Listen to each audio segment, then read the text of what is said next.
अस्सलाम वालेकुम। आज का सब्जेक्ट है साइकोलॉजी, नफ्सियात, और टॉपिक है psychology as science of mind, नफ्सियात बतौर इल्म ज़हन। नफ्सियात इब्तिदा में फ़लसफ़ा का हिस्सा थी और यूनानी फ़लसफ़ियों ने उसे अपने ख़यालात के मुताबिक वाज़िया करने की कोशिश की। जैसे कि हम जानते हैं कि साइकोलॉजी का मतलब है रूह का इल्म। तो कदीम नज़रियात में नफ्सियात रूह के मुताले का नाम है।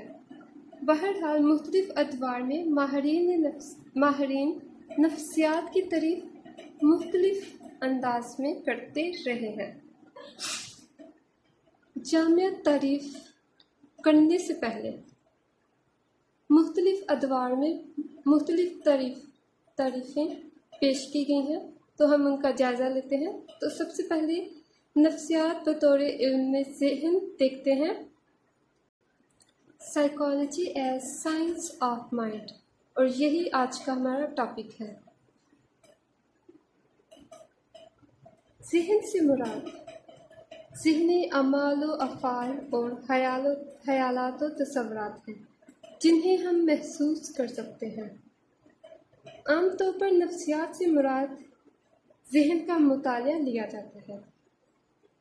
सबसे पहले अफलातून ने ज़हन की इस्तिलाह टर्म इस्तेमाल की थी और उसके मुताबिक नफ्सियात इल्म ज़हन है, जबकि डिकार्ट ने जिस्म और ज़हन का ताल्लुक वाज़िया किया। अभी हॉब्स की बात करते हैं। हॉब्स के मुताबिक ज़हनी अमाल दिमाग में मौजूद जवाहर यानी कि सलाहियतें मुतहरिक रखने की वजह बनते हैं, और हॉब्स रूह के वजूद को तस्लीम नहीं करता। अकॉर्डिंग टू हॉब्स के नज़दीक हमारे तमाम ज़हनी अमाल और फ़ालियतें यानी कि काम माहौल के तग़य्युरात और असरात का नतीजा है।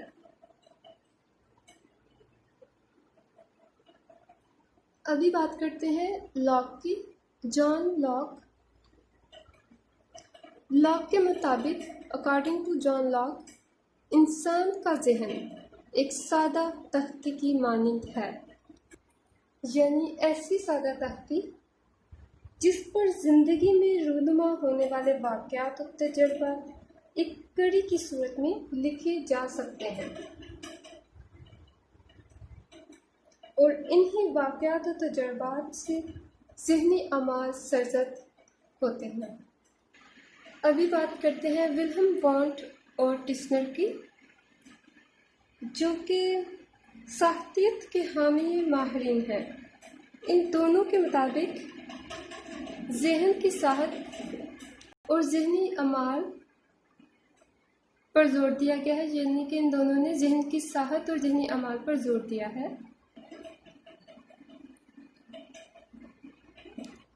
क्योंकि ज़हनी अमाल फ़र्द के किरदार पर असर अंदाज होते हैं, वॉन्ट ने सादा तजुर्बात की मदद से पेचीदा मसाइल को समझने की कोशिश की।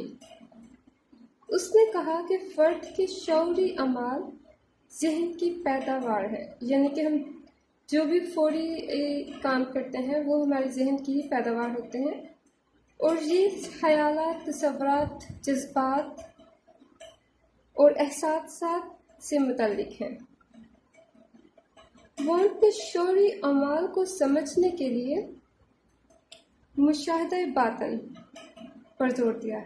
मुशाहिदा बातिन यानी ज़हनी ख़यालात के मुताले पर जोर दिया। बहरहाल टिस्नर ने ज़हन को ज़हनी अमाल का नाम देकर नफ्सियात बतौर इल्म ज़हन की वजाहत की।